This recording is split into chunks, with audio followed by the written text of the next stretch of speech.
அழகான ஒரு 3 ஏக்கர் பூமிங்க. இது எங்க இருக்குன்னு பார்த்தீங்கன்னா, நம்ம ஆத்து பொள்ளாச்சி ஏரியால இருக்குதுங்க.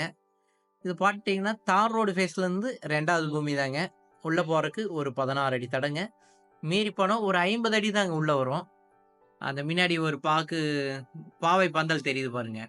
பாவை பந்தல் அந்தாண்ட வந்துட்டு நம்மளுக்கு தார் ரோடு. தார் ரோட்லேருந்து ஒரு 50 அடி தான் உள்ள வந்தோடி, இது ஒரு அருமையான தோப்புங்க. இது மொத்த ஏரியா பார்த்தீங்கன்னா 3 ஏக்கருங்க. 3 ஏக்கர்ல ஒரு 200 தென்னை மரம் கிட்டத்தட்ட இருக்குதுங்க. ஒரு வீட்டோட கேட்கிறவங்களுக்கு இது அருமையான ஒரு பூமிங்க. ஓட்டு வீடு தான். ஓட்டு வீடு குடி இருக்கிற மாரி ஒரு அழகான ஒரு வீடுங்க. இதற்கு தண்ணி சௌகரியம் பார்த்தீங்கன்னா, ஒரு கிணறுங்க, ஒரு 2 போரு, தண்ணி நல்ல கிணத்துல நல்ல சௌகரியங்க. கிணறு மட்டும் பார்த்தீங்கன்னா, ஒரு பூமிய விட்டு அடுத்து தள்ளி ஒரு 10 சென்ட்ல தனியா கிணறு மட்டும் அந்தால இருக்குங்க. அங்கருந்து பைப் லைன் போட்டு தண்ணி இங்க வந்து பாய்ஞ்சுட்டு இருக்குங்க.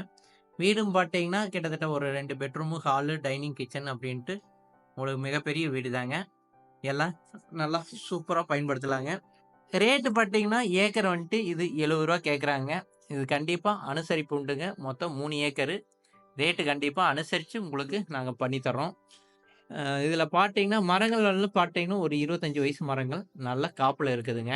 அதில பார்த்தீங்கன்னா, வீட்டுக்கு பின்னாடி ஒரு பெலா மரம், முன்னாடி சப்போட்டா மரம், வாழ மரம் இது எல்லாமே அந்த வீட்ட சுத்தி இருக்குதுங்க. பல வகை மரங்கள் கேட்கிறவங்களுக்கு இது ஒரு அருமையான ஒரு பூமிங்க. பல வகை மரங்கள்லாம் வீட்டுக்கு தேவையான அளவுக்கு மரங்கள் வச்சிருக்கிறாங்க. அ ஏரியா பார்த்தீங்கன்னா, எல்லாம் சுத்தி உங்களுக்கு நல்ல அருமையான தென்னை மரத்தோட தான் இருக்குதுங்க. அது மத்தியில இருக்குதுங்க. கரெக்ட்டா அந்த உங்களுக்கு தார் ரோடு ஃபேஸு நாங்க காமிக்காம விட்டுட்டோம். தார் ரோடு ஃபேஸ்லேருந்து ஒரு 50 அடி தாங்க உள்ள இருக்கு. இதுவரைக்கும்